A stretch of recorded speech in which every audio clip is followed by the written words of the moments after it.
People who are certain of things are very stupid, and when they have power, they're very, very dangerous. They could be both evil, but also have a strain of goodness inside of them. They were complex. Human beings are complex. Power is pure psychology. You will also lose yourself, and you'll be unhappy, you'll be you'll be alienated from who you are. In this world, if you're replaceable, you will be replaced. When you're very young, that little voice in you is going, Robert, you should be a writer. What makes people stupid, and right now we have a lot of stupid people in this world. There always have been stupid people, but because there are more people on the planet, exponentially, there are more stupid people on the planet. What makes people stupid, and I'm sorry, I'm just going to tell it like it is their certainty that they have all the answers.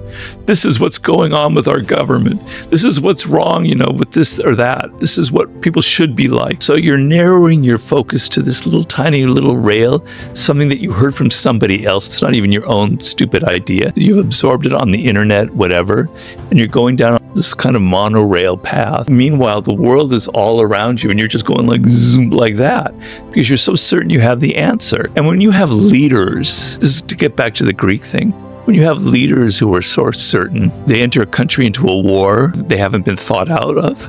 And so the paradigm in ancient culture was the Peloponnesian War between Athens and Sparta, the war that ended up kind of being the end of Athenian democracy and of their golden era. And it was the idea, and Thucydides, one of the greatest writers who ever lived, wrote the history of the Peloponnesian War, living at that time. He was saying that the leaders thought, oh, this will be so easy. And think of all the great things when we go and we take Sicily and we conquer that, the whole world will end, the Sparta will be destroyed, right? It wasn't thought through. They were so certain of the answer that they didn't think of the parameters, right? They didn't think really on a grand strategic level. So people who are certain of things are very stupid.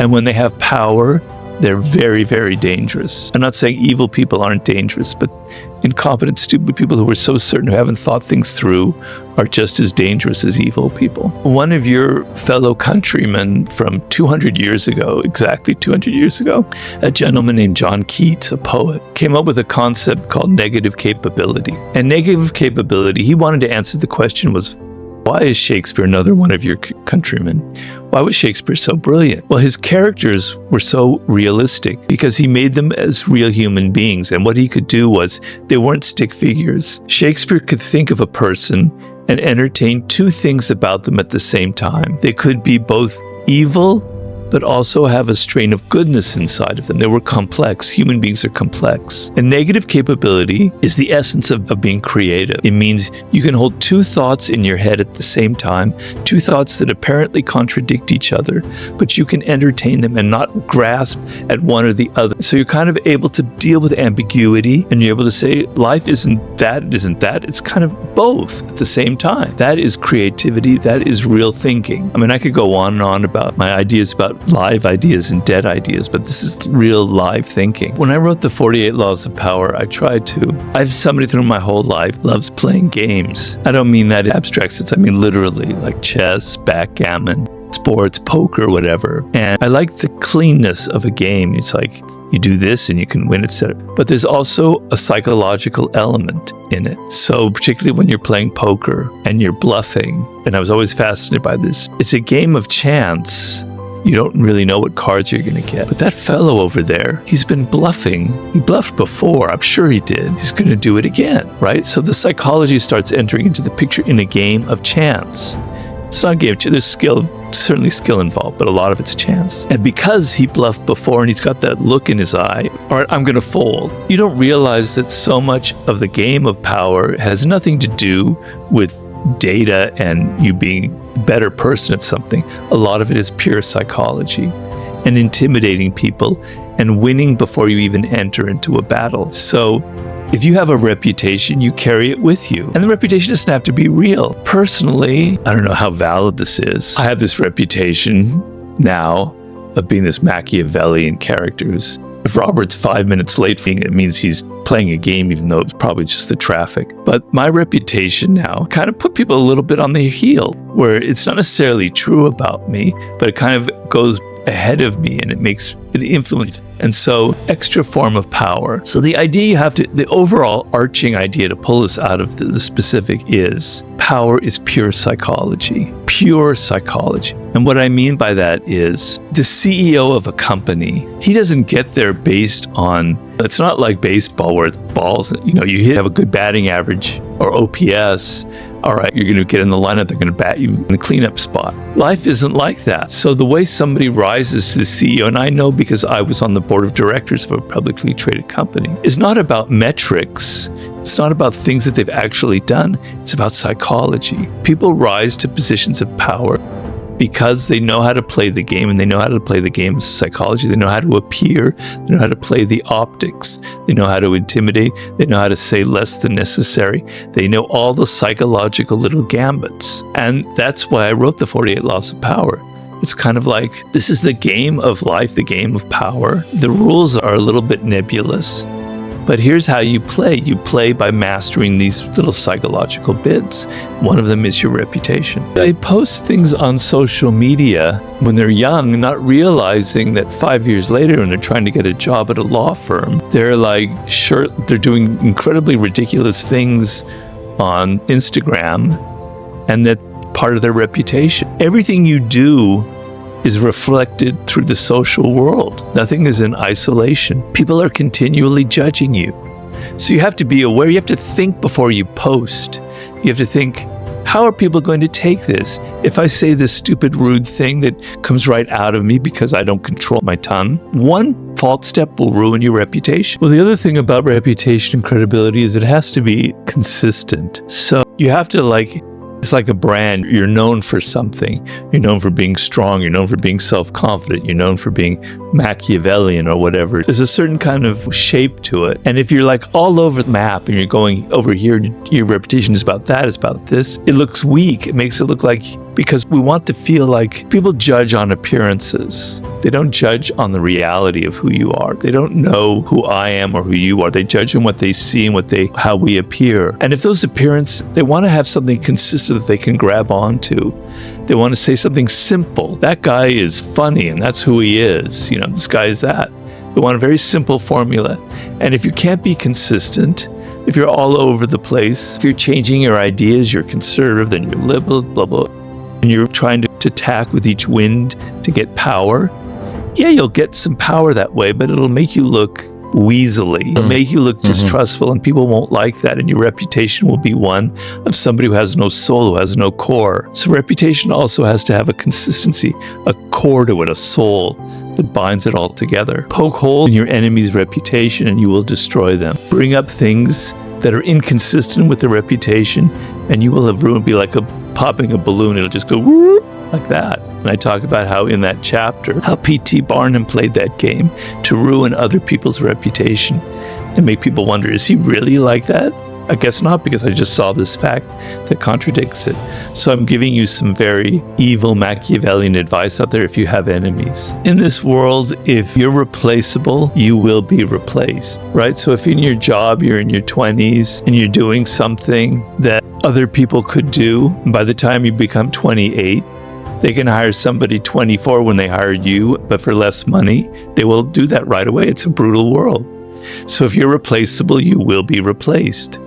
So the only defense against that is to be irreplaceable in this world. And the good news is that you are at core irreplaceable. There is something strange and weird about you.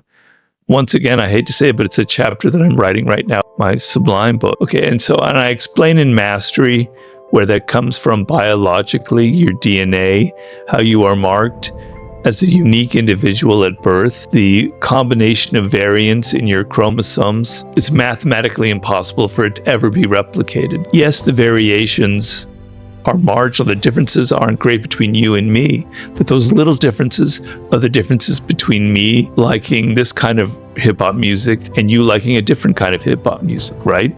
It creates your inclinations, it creates your tastes. And so what the game of life involves is knowing your uniqueness, is knowing who you are, is knowing what makes you weird and what makes you odd. And the problem is that we're social animals, and the pressure continually on us is to fit into a group, is to be like other people, to have their ideas, to have their values, to have their tastes, to dress like them. And that happens when you're young, you're in your adolescence. We all go through that phase. I went through that phase. But if you keep on that track when you're in your 20s and on, which is happening a lot today through social media, you're going to lose that sense of what makes you odd and different. I compare it to a voice. When you're very young, that little voice in you is going, Robert, you should be a writer. Chris, you should be a blah, blah, blah, blah, blah. I don't know what it is, right? It's telling you something. As you get older, you don't hear it anymore because you're hearing all the other voices. You're hearing your voices of your parents,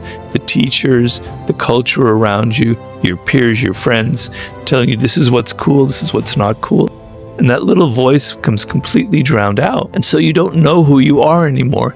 And you're afraid, particularly young people today, I mean, maybe it's always been that way, are so afraid of being different. They're so afraid of being odd. But look at all the powerful people in this world. Look at your Elon Musks. Look at your celebrities in entertainment, in business, in politics. They're one of a kind. They have I hate that word, but it's like a brand. They're different. They stand out for something that's truly different. You know, even Albert Einstein, there's nobody else like Einstein. There's nobody like Da Vinci. That's where your power lies. And you'll go, oh, but Robert, those are people that were brilliant, that were talented. I'm not like that. I don't have that. Well, bullshit. You do have that. It's just you're forgetting about it and you don't want to put the effort into it. I talked in Mastery of a woman named Temple Grandin who was born with severe autism. And she was able to find her way to become a very brilliant professor, academic, writer, and about animals, animal behavior, and about autism itself. She found her way to it when she was 3 or 4. She couldn't even speak any language. She was going to be hospitalized. You have that potential. It's just you're not putting the effort into it. You are lazy. You want to fit into the group. You want to conform because it's easy. But your oddness, what makes you weird, what makes you different, that little strange quirk in how you want to dress yourself, that little strange quirk in your musical tastes, that little quirk in the food that you like to eat, that is who you are. Those are signs from deep within, from your core, from your soul.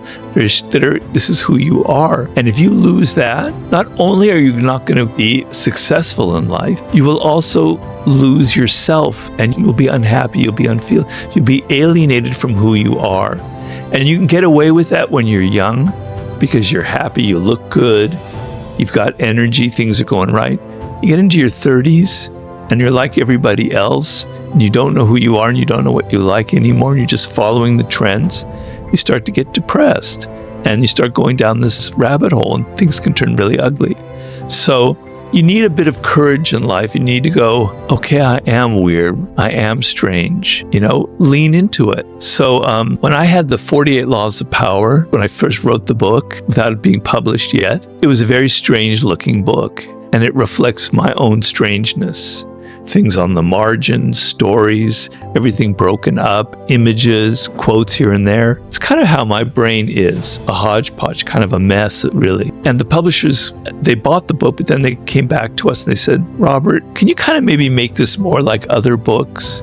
Can you get rid of all those sections and everything? And I said, no, take it or leave it. This is the book as it is. It's odd, it's strange. They didn't like that because if it doesn't fit into all the other books that have had successful, it's too big of a risk. If this movie isn't like the movies that were made last year, who knows who'll go see it? People are so conservative. But because it was odd, it stood out and it was successful. If I had succumbed and I compromised and made it more like other books, I wouldn't be here talking to you. So sometimes you need a little bit of cojones, you need a little bit of courage. You need to stand up and say, I'm okay being different. Yeah, well, in nature, the diversity of species in a habitat make it vital, make it alive, make it sustainable. And that comes from mutations in the genetic code. Some insect has a mutation, and therefore a whole new species, a whole new thing splinters off from that, and it creates variety. Well, in human culture is like a habitat in a way. You are marked with uniqueness by your genetic code. Insects don't really have individuality. We have individuality, and they are like mutations. And so your mutation, your difference, you being Chris, is for a purpose. You are marked that way because by mining your uniqueness, your weirdness, your oddness, your little quirky tastes, you're going to contribute something new to the culture. And in contributing something new to the culture, you enrich it and you keep it turning around and round and round. Cultures in the past that die on the vine don't have any variety. You know, you can look at like the Soviet Union at its most decadent, or when it was really at its worst phase, like in the 70s and 80s. There's no change, there's no variety. Early on, there was all sorts of weird different voices. They ended up getting imprisoned and murdered. But a culture has to have variety. It has to have a diversity of voices. And so you, by being odd, you're contributing to that. You're contributing to the culture. By not doing that, you're not contributing at all. And it's a real waste of what nature gave you.